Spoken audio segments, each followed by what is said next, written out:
piece of legislation is moving across the country.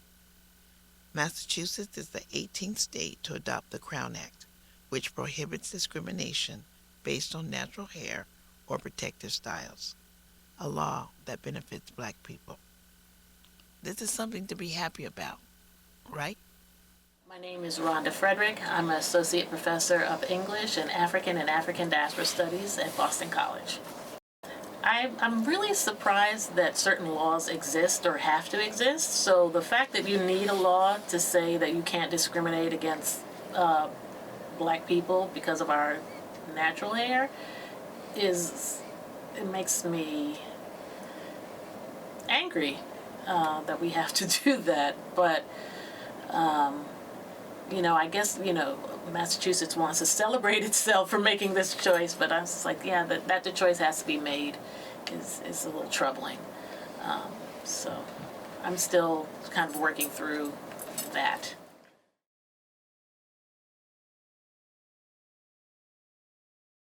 I mean, it's so unusual for me to think about black hair in the ways that the law seems to suggest that I really hadn't spent a lot of time thinking about why some people might need it, but that makes the most sense, right? That there's this sense that, straight hair is the standard and everything else deviates from that straight hair standard.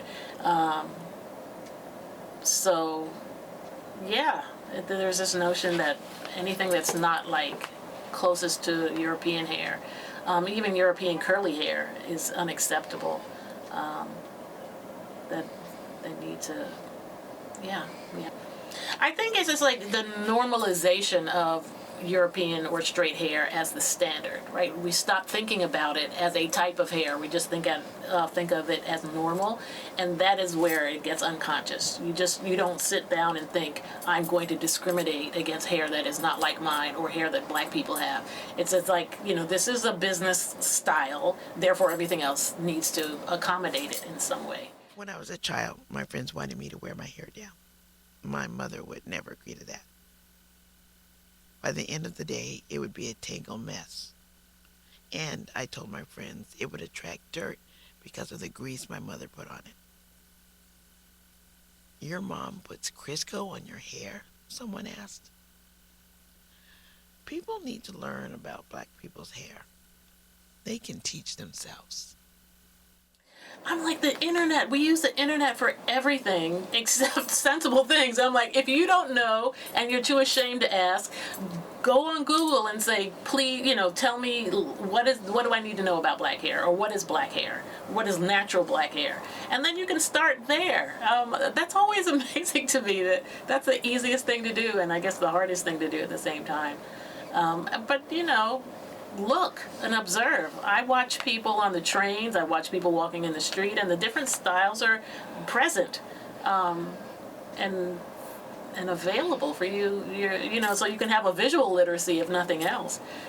So there are ways to know, to get around whatever kind of, shyness or whatever's keeping you from asking people questions, or you can find out. The hair that grows on black people's heads is different. It's special. We can go from fros to Bantu knots to braids to locks. And while those looks are often viewed as extreme or unusual, there's a different reception when a non-black person styles their hair the very same. I really want to, if with all things being equal, wear your hair the way you want to wear your hair, and I'm not mad at anybody. But because all things are not equal, I think just the way that black people need to be conscious about our hair choices, I think white people need to be conscious about their hair choices. Because everything is not for everybody. And I guess I really have not sat down with somebody who was not black with dreads or box braids or traditional styles that black people typically have. So I don't know the motivation for that. There's just certain things that I won't bleach my hair because, I don't think I don't think I would look good with bleach hair, and my hair would fall out. So I think I might need to talk to somebody about why they want to do that with their hair, do whatever, a traditional black style with their hairs. And I don't know why. But I think it needs to be thoughtful, and we also need to know the social context. We cannot just say, this is my choice and I'm going to do it. I think particularly since black people have been discriminated against because of our natural hair. So when white people choose a black hairstyle and there are no consequences for that choice, I think that's, we need to be a little conscious of that as well. I'm Vanessa Loud, and my journey to my locks was me transitioning from chemicals, but I've always transitioned back and forth from chemicals to natural hair because I was raised to wear my natural hair by my mother.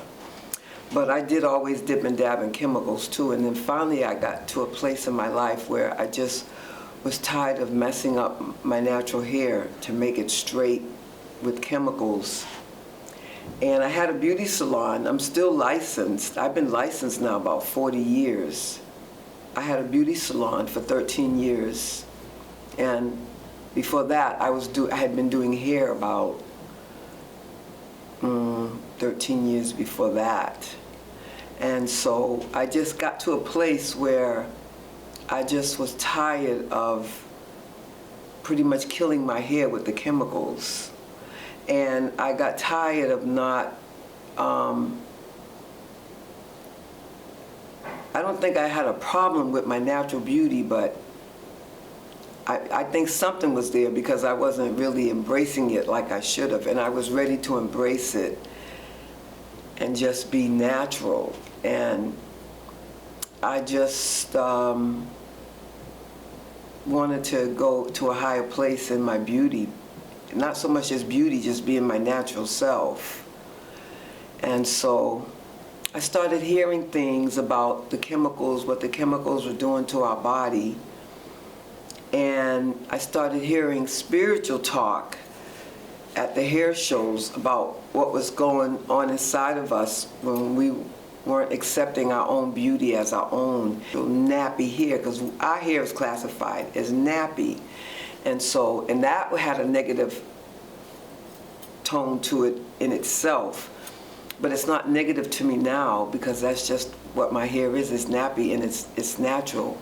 And so I learned to relearn and re-understand what all that meant to me inside instead of listening to all the negative stuff that I had heard all my life. And so nappy sounds beautiful to me now, because it feels beautiful on the inside of me, so it's not a negative statement anymore. So if somebody says, "Oh, your hair's nappy," I'm saying, "Yeah, right, my hair's nappy."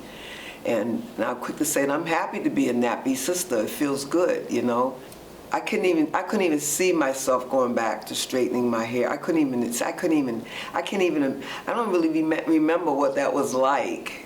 I've lost contact with that for so long now because I've embraced my own natural beauty. I could never see going back straightening my hair or trying to make it another texture. I can't even see doing that now. I don't even know how I did it up until when I did do it, but I definitely can't see that now because I have embraced the uniqueness that God has given to me, just like the uniqueness He's given to the European sister, and the uniqueness He's given to the Asian sister, and the uniqueness He's given to the Latino sister. I learned to embrace my beauty, the unique beauty that He's given to me as a black woman. The more I started embracing this, the happier I got, the freer I got. All the negativity about my hair, but there was an inner healing taking place because all the negativity that kept coming at me, it never made me want to go back.